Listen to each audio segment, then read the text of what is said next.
હવે સરકારી હોસ્પિટલના સ્ટાફને શ્વાનની ગણતરી કરવાનો આદેશ અપાયો છે। રાજ્ય સરકારે આરોગ્ય કેન્દ્રોમાં શ્વાનની ગણતરીને લઈને પરિપત્ર જાહેર કર્યો છે। Civil hospital, medical college, PHC centre, CHC સેન્ટરના કમ્પાઉન્ડમાં શ્વાનની ગણતરી કરવી પડશે। સોમવાર સુધીમાં આ રિપોર્ટ રાજ્ય સરકારને સોંપવા માટે આદેશ કરવામાં આવ્યો છે। શિક્ષકો, તલાટી બાદ હવે શ્વાન ગણતરીની કામગીરી આરોગ્ય કર્મીઓને સોંપાતા ગણગણાટ થયો છે। 55 આરોગ્ય કેન્દ્ર, 5 sub district hospital, 12 community health વર્કર્સને આદેશ આપવામાં આવ્યા છે।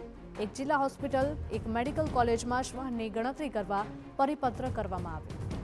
સંવાદદાતા મોહિત જોડાયા છે। મોહિત, જણાવશો કે એક બાદ એક તમામને જવાબદારી સોંપવામાં આવી રહી છે અને હવે શ્વાનની ગણતરી કરવા માટે હોસ્પિટલના સ્ટાફને પસંદ કરવામાં આવ્યો છે। સુપ્રીમ કોર્ટની જે ગાઈડલાઈન આવી ત્યારબાદ અલગ અલગ જે સરકારી વિભાગના કર્મચારીઓ છે તેમને શ્વાન ગણતરીની જવાબદારી છે તે સોંપવામાં આવી છે।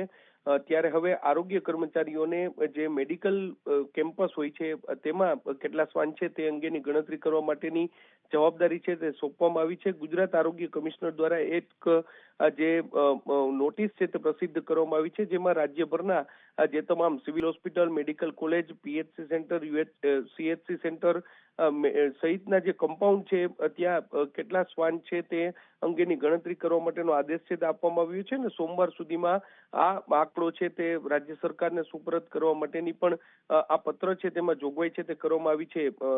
ગાંધીનગરથી જે આદેશ છે તે આપવામાં આવ્યું છે તેના આધારે રાજકોટ જિલ્લામાં કુલ 55 આરોગ્ય કેન્દ્ર, 12 community health centre, 5 sub district hospital, એક જિલ્લા હોસ્પિટલ અને એક મેડિકલ કોલેજમાં શ્વાનના આંકડા છે તે મગાવવામાં આવ્યા છે અને આરોગ્ય કર્મચારીઓને આ ગણતરી કરી અને જે રાજ્ય સરકારને સોમવાર સુધીમાં રિપોર્ટ આપવા માટેની જે નોટિસ છે તેમાં ઉલ્લેખ છે તે કરવામાં આવ્યો છે। શિક્ષકો, ત્યારબાદ તલાટી મંત્રીઓ અને હવે હેલ્થ વર્કરો છે તેમને આ પ્રકારની કામગીરી સોંપવામાં આવતા જરૂરથી એક ગણગણાટ છે તે પણ જોવા મળી રહ્યો છે। જી બિલકુલ મોહિત, માહિતી બદલ આપનો આભાર।